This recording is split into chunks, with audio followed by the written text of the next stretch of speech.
नहमदुहु व नसल्ली अला रसूलिहिल करीम।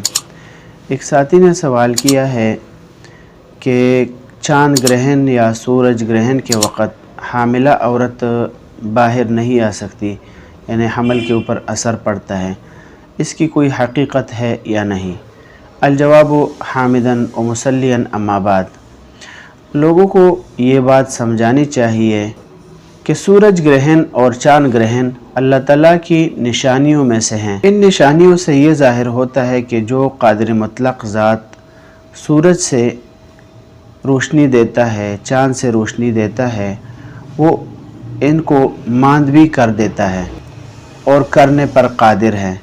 रसूलुल्लाह सल्लल्लाहु अलैहि वसल्लम के दौर में हज़रत इब्राहीम रज़ी अल्लाह अन्हु, जो नबी अलैहिस्सलातु वस्सलाम के बेटे हैं, उनके इंतकाल के बाद सूरज ग्रहण हो गया और उस दौर के अंदर लोगों का ये ख्याल था कि सूरज ग्रहण किसी बड़े आदमी के पैदाइश या उसकी मौत पर होता है, जैसे कि अभी आप सल्लल्लाहु अलैहि वसल्लम के बेटे की वफ़ात पर हुआ है। तो आप सल्लल्लाहु अलैहि वसल्लम ने इस अक़ीदे की नफ़ी फरमाई। हज़रत अबू बुरदा रज़ी अल्लाह अन्हु हज़रत अबू मूसा अशअरी रज़ी अल्लाह अन्हु से रिवायत नक़ल करते हैं, उन्होंने फरमाया कि सूरज ग्रहण हुआ तो नबी अलैहिस्सलातु वस्सलाम ऐसे घबराए हुए खड़े हुए जैसे कि क़यामत आ गई।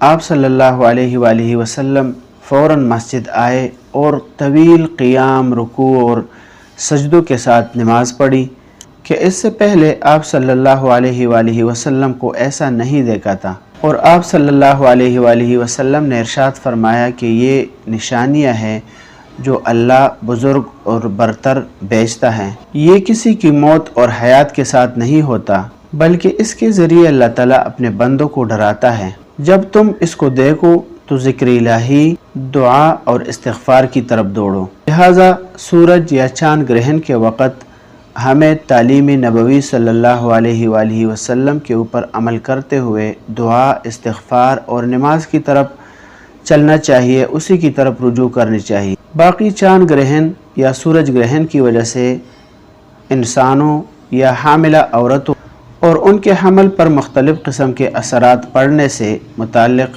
जो बातें अवाम के अंदर मशहूर हैं, उनकी शरीयत में कोई असल नहीं है।